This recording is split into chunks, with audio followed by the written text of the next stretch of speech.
Okay, this is Jeff with Northern Tail Sharpening. This is a video class of my grooming shear presentation. Because of the COVID virus, we're going to do everything by video. And today we're just going to work with a flat hone. I have a twice as sharp that I use to take back tips and maybe cut down bumpers. That's about all I use it for. I use two systems here. I use one to sharpen. I use one to polish.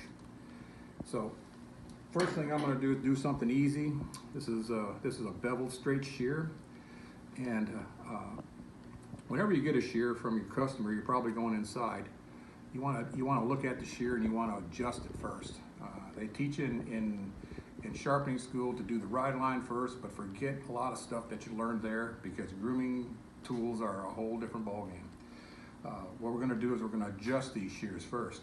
Now this shear here, I already adjusted it, but a lot of times from sharpening over the years, and I'll show you a bad thing to do here, they don't, from being dropped or constant sharpening, the tips won't close. And that little bit of tip that's laying open right there, that'll snag the hair, and that will really make a groomer mad, because there's speed scissoring. So you get your handle bender like this, and if you can bend the handles to close this up some, that'd be great. If you can't bend the handles, you work on the bumper. And if you can't close it up by working on the bumper, and it's still a part like this, you might have to take tips back. That's a whole different thing, but we'll get into that some other time. But to do a beveled shear, it's pretty simple. You don't have to take them apart. A lot of you do, put them in your clamp, but I'm a freehander. I used to work with a clamp all the time, and when I got into so many curved shears, I found out the clamp was beveling the tips too much on these convex shears, and I'll show you why. But this is pretty simple. Whenever you do any shear, you put it down on the disc and you keep it there. You don't pull it towards you. See how I'm working that down right to the tip, and I've got a burr that whole length there. Don't do this. Don't do this, and I'll tell you why. Because when you do this, you're naturally going to pick the rear of this shear up, and you're going to start rounding out the tips. And that's what causes a lot of tips not to close, because they rounded out. There's not enough metal there to close at the tips. And so I get a lot of this stuff in here where I got to fix a lot of these shears that come in here. Same thing with the other side.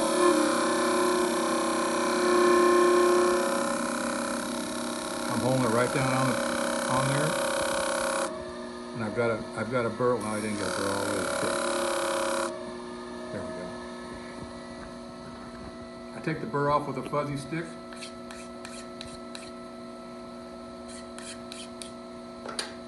And I take an Arkansas stone. Now the red stone works good, but Arkansas stone cuts a lot better.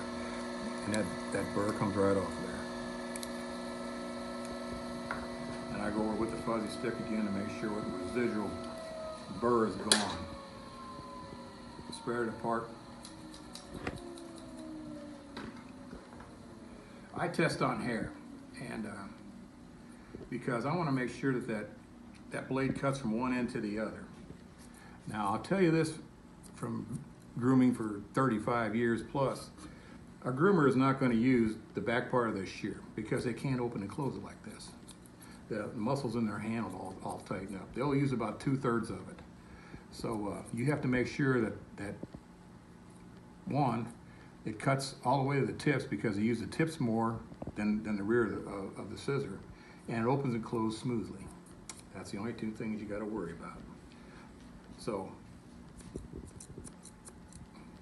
cuts really nice. Now you're using toilet paper. The reason I don't use toilet paper is for two reasons. Number one, in 35 years of grooming, I haven't groomed a roll of toilet paper. And secondly, I have tested shears on toilet paper, and they cut, and I go out using the hair and they snag. So that's something you got to think about. And wet toilet paper is probably worse, because groomers don't cut anything wet. They don't slide cut. They don't do anything. The coat's got to be dry. Otherwise, you're going to have problems scissoring. And we'll get into that at some other time too. So and usually when I get several groomers mailing me their stuff, I write on the inside of the shear what it was, because I charge two different prices. I charge one price for a convex shear, and I charge one price for a beveled shear. I call it industrial edge. And I know you'll probably all charge the same price for every shear, but I give them a break. I'm a groomer. So I'll write inside, and once they get their shear back and they look at what they have to pay, I want them to know that that shear that they're paying a lower price for is their shear, and a higher price is their shear. So I'll write convex, and I'll write bevel on the inside of the shears. Same thing with a curved shear. And you're asking yourself, well, how do I know what angle that is? I've been sharpening shears for 25 years, and my hand knows what an angle is. I sharpen beveled shears at 30 to 35 degrees. You don't want to go 45, because the sharper it is, the duller it'll get quicker. Because dog hair has 50 times the silica that your hair does, especially around the feet. So you're actually cutting almost like cable stuff. So actually 30 to 35 degrees, I've found in my own shop by sharpening my own stuff, that it lasts a lot longer than lower, and it lasts a lot longer than higher. So we're gonna do the same thing. Even though it's a curved shear, you can see that the tip is off the plate. We're gonna do the same thing. We're not gonna pull it towards us. We're gonna lay it down. And we're sharpening all the way to the tip. Do the same thing with the other side. If you have a habit of pulling the shear towards you might want to get out of that habit, because you're going to start rounding these tips off, and then if you're the only one going to be sharpening this stuff, it'll bite you in the butt later on. Same thing, take the fuzzy stick, get the burr off. Take my Arkansas stone. Once you get an Arkansas stone, you can actually feel it cut, and you'll probably never go back to any of those other stones you've been using.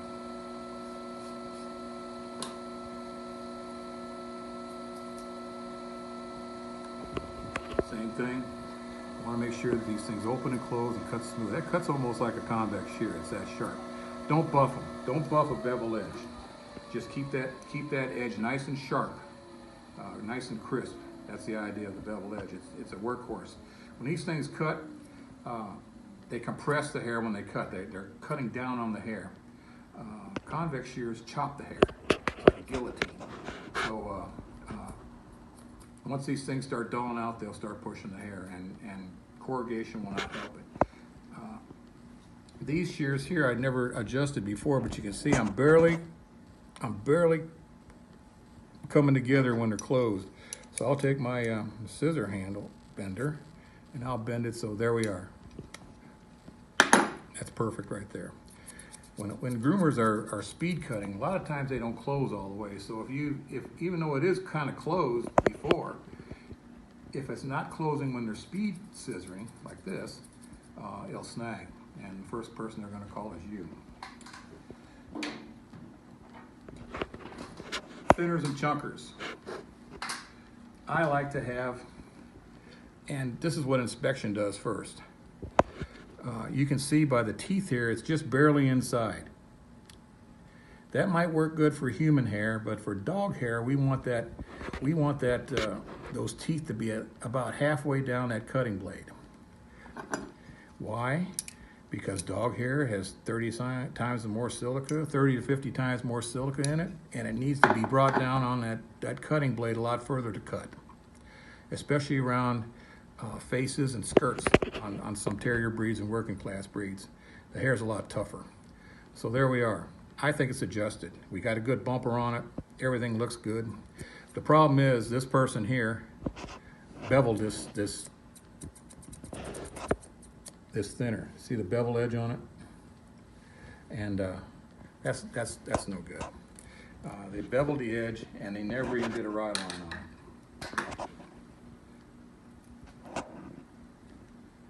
So we're going to repair this. It's not going to be perfect, but these are grooming shears. Your groomer probably wants perfect, but this is a $40 thinner. Now we're going to use 500 grit paper. And I'm going to start out at 30 degrees.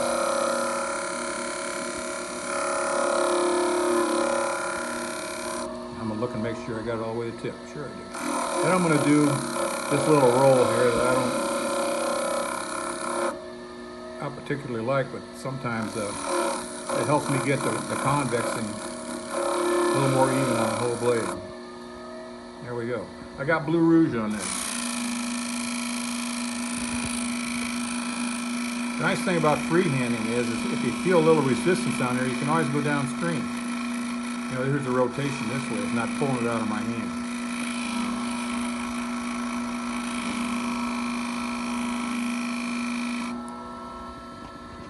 That's pretty nice. Got plenty of burr on it. See the burr here?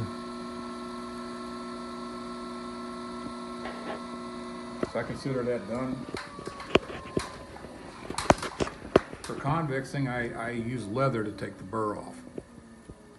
It's a lot more. I learned that from Louis Guin. It takes that burr right off of there. This is a 1500 stone. And the reason I use a 1500 is because all these ride lines, they look like a picket fence. Because groomers don't set shears down. They get about this far off the table and they drop them. And if it's open at all, you're going to get little nicks all around the bar, all along that ride line. You'll see it on your longer shears. But you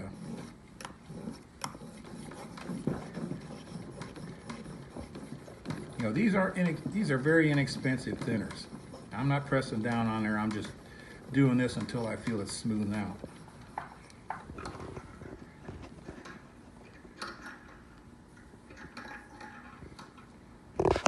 I got a good ride line on it. Now sometimes you'll see that you see some imperfections here, but I wouldn't worry about that on this jade right here, because I'll tell you what, if you want to spend a lot of time on a stone with this, you're taking metal off of here, you're also taking metal off of other places. The thing you want to accomplish is if it cuts on the whole blade and opens and closes smoothly. That's it. When you get into the higher price shears like Sensei's and high dollar Kenchis and high dollar shark fins, and you know, these higher dollar shears, they're machined a little bit better. You don't have these problems. When you're spending $50, $60 for a shear and they're punched out there in China, you're going to get about anything. You know, I wouldn't stick a lot of time in them. Your main thing is to just make sure they open and close smoothly and they cut the whole blade, and you'll be fine.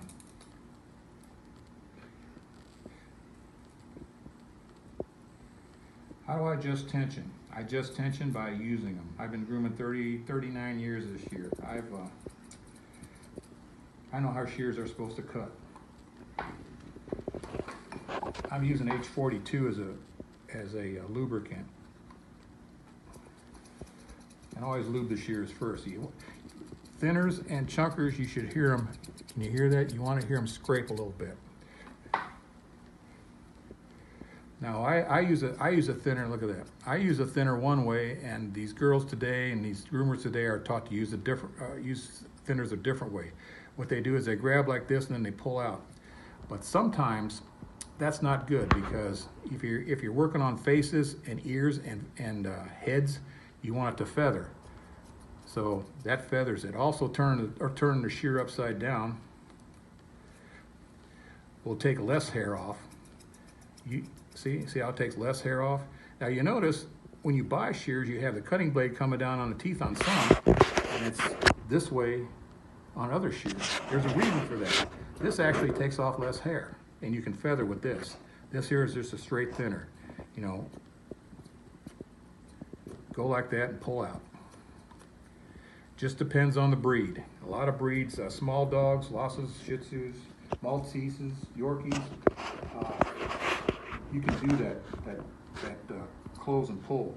But terrier breeds, working class breeds, nah, you gotta do what I was doing before, just like this to thin them out.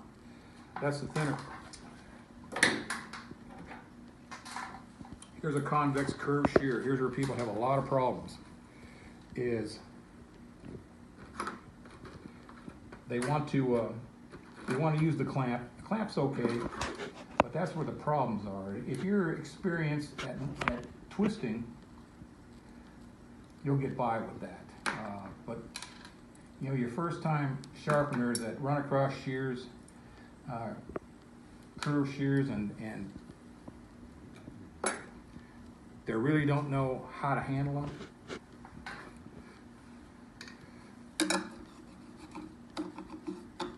I'll show you why the clamp is bad.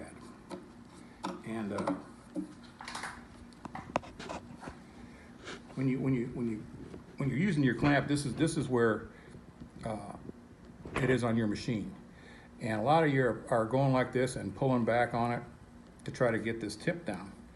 Well, when you're doing that, what you're doing is you're over beveling the tip. You're making this bevel wider here.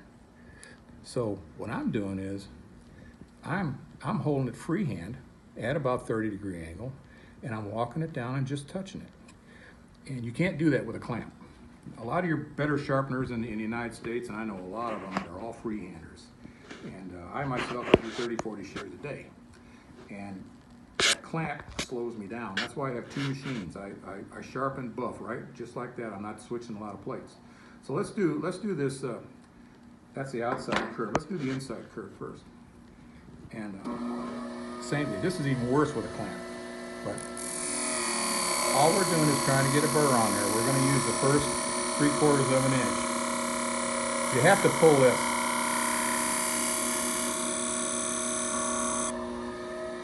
There it is. You've got a nice little 30-degree bevel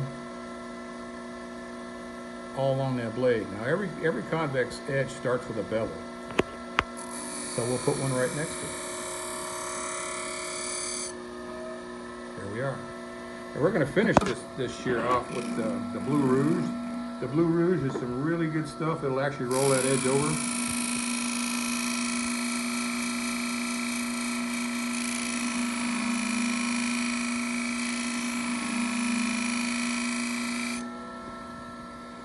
Look at that. It's a perfect convex edge. Didn't take long at all. That's why I don't use a clamp. I have the time, but you just work your butt off putting something in and out of a clamp. I've been doing this for so many years that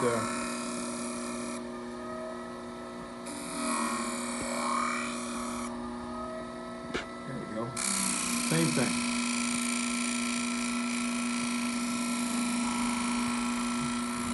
You can move it downstream if you think it's pulling on your hand. In my regular in-person classes, I've had people go from using the clamp to actually freehanding because they've seen how easy it was for me to do it. They actually told me, "You make it look so simple." But it's what I'm doing, and you're probably working your butt off trying to do it. Salon shears are different, whole different ballgame. Now, I like. There's a couple ways of doing the inside.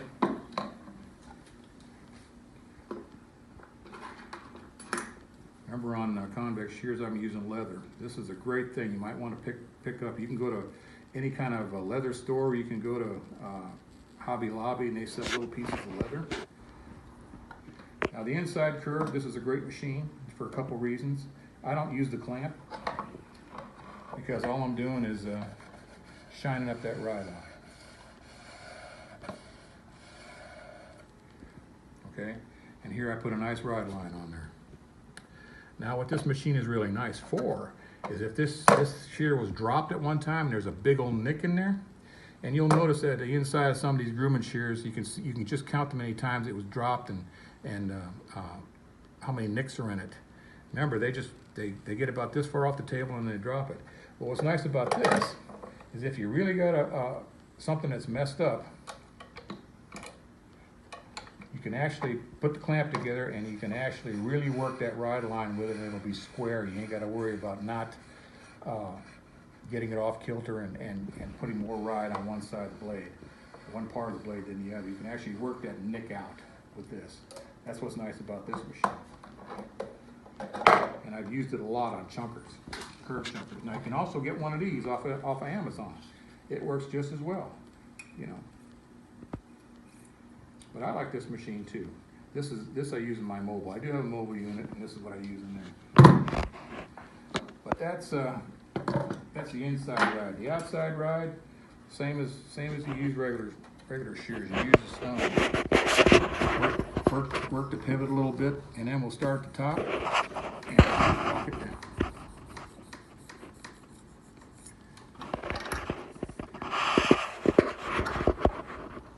Got a nice ride on there. I don't know if you can see that.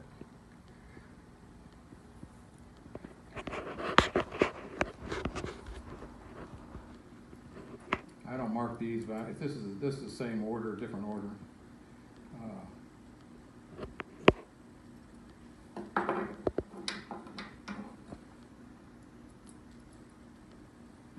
I mark the shears on the inside what they are when I run across people that don't know. Well, most groomers, most people don't know what edges on the shear. If you don't believe me, ask them. They'll say sharp. But when we charge different prices for different edges, I want to make sure that person knows what they're paying for.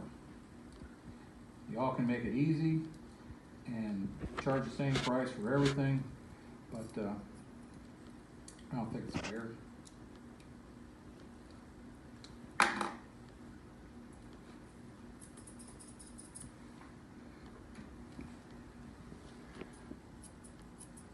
Cuts like a razor. Now, a convex shear has no compression. You shouldn't feel this cut. It don't. I hardly feel that cut at all.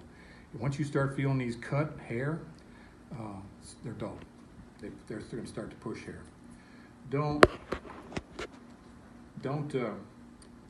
put any corrugation on shears, not grooming shears. I'll tell you why. Because, especially a convex shear, it takes the cutting ability away from that blade. And you're putting it on the wrong blade anyway. You put it on this finger blade, and a groomer goes up and down a dog like this. And if I put corrugation on any grooming shear, it would be on a small shear that I'm doing faces with, because I'm putting it behind the hair and pulling towards me, and then I'm cutting.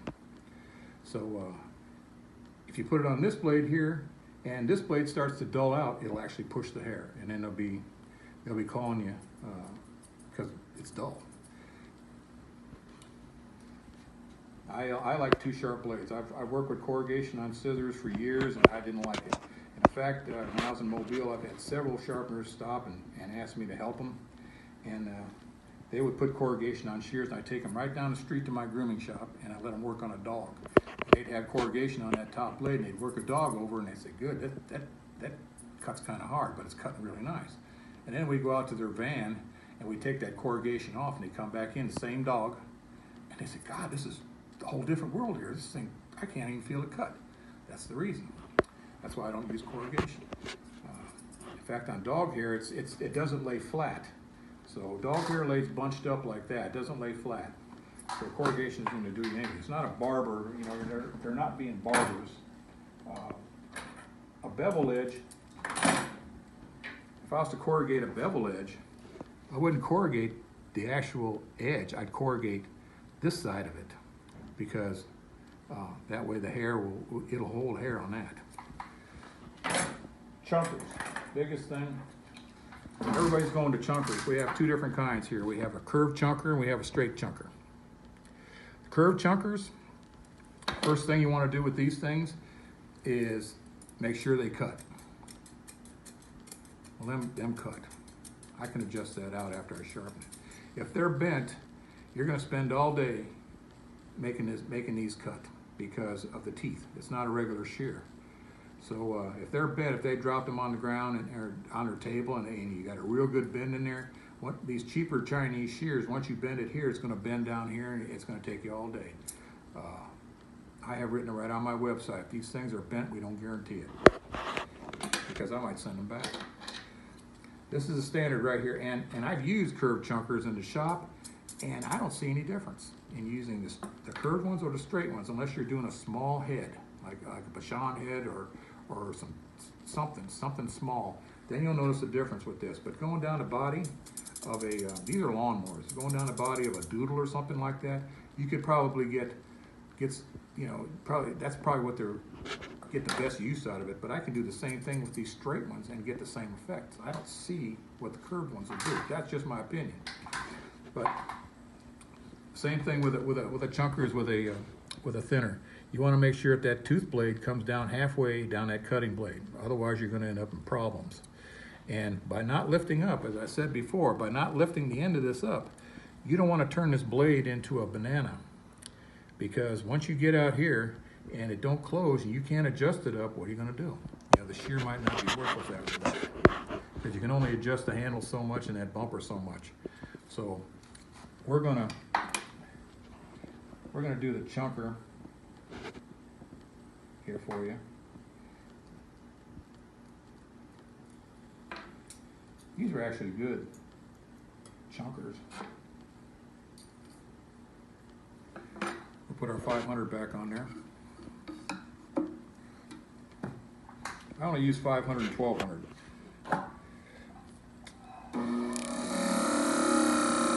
.30-degree angle on the teeth. You can see the burr coming up on them.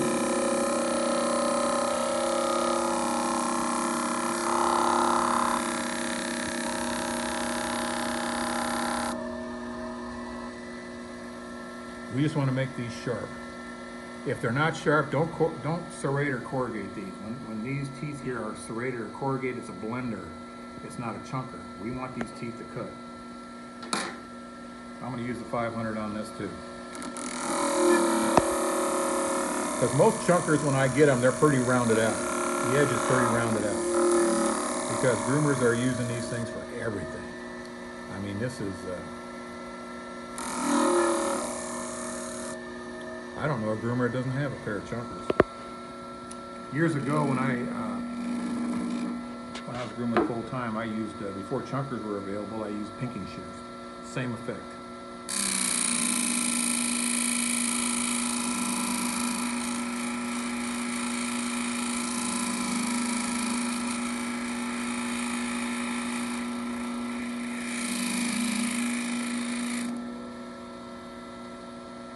Pretty nice.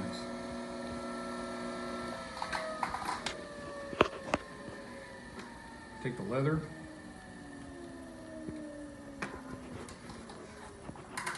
I'm not going to clean my plate off. I'm just here for effect. You notice I'm doing this and I'm bringing the tip out. I don't want to round these tips off. But I want to make sure that I've got enough blade on the stone to round out these ride lines, because the chunker is going to put little marks all along that ride line, and we're going to put them back in later on the way we adjust them.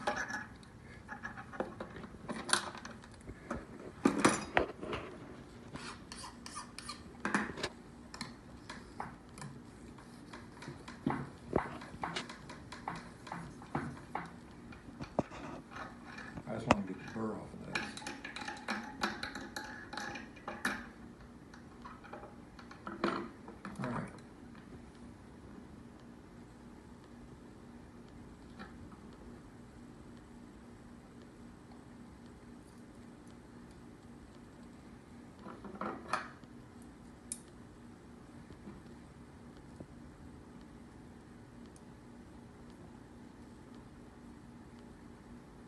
Chunkers take a little bit different adjustment.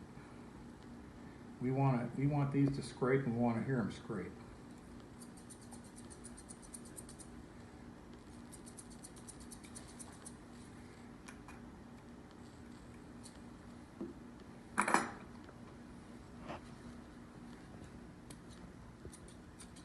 Cuts like a razor.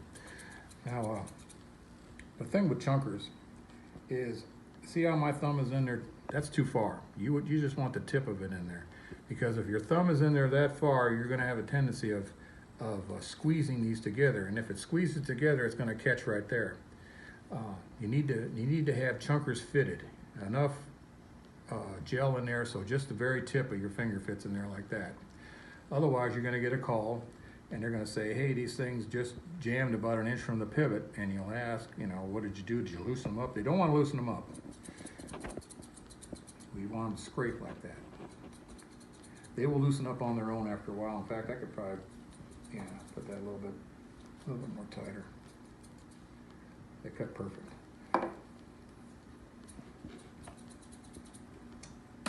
That's it for chunkers. But animal hair's got a lot more silica than human hair, so you have to treat these shears as if they're going to dull out quicker. Now, I know you probably want them to dull out quicker so you can make more money, but you got to think of your customer. You know, corrugating shears will make them dull out quicker. Not setting them upright will dull out quicker. And don't sharpen a shear that's got a hypodermic tip to it. The tip is so fine that it looks like a hypodermic needle, and give it back to somebody because it's gonna fold the hair. Even though they gave it to you to sharpen, they don't know. A lot of these groomers today don't know anything about their equipment. They don't even know what edge is on there. So if they hand you a shear that you think is wore out, don't sharpen it because it's gonna fold. You'll be coming back there, and they'll call you on the phone. Look, this folds all the time when I go deep, and that's what you have to worry about when you're doing with toilet paper. That's why I don't test with toilet paper. Toilet paper just has surface cuts like that, but I want to go deep. See, I want to be able to go deep with shears, and toilet paper doesn't give me that because it can go. You can surface cut. You know, if they're only going like a quarter inch down, maybe or maybe less than that. Testing it on toilet paper will give you a good realization what how that shear is going to cut. If they're going to take off a lot of bulk and you're testing on toilet paper and it cuts there, it might not cut deep. It might not cut when it goes deep. That's what you have to worry about. It'll fold. So that's it. That's all I can. I mean, there's a lot more to my class, but I'm not there. Usually my class is about 3 hours long, and I let you, you know, use your own machines, or I use my machines to try to sharpen something. But I hope this gave you some insight as to what grooming shears are. They're not salon shears, so don't treat them as salon shears because you're going to end up, you know, you're going to end up on the wrong hands sometimes. And your customer don't know anything, and they're going to be hollering at you, and if you don't know what to do after that. This is Jeff with Northern Tail Sharpening. Hope this helped. You can always call us, 479-498-2367. You got a question. Thanks a lot. Bye-bye.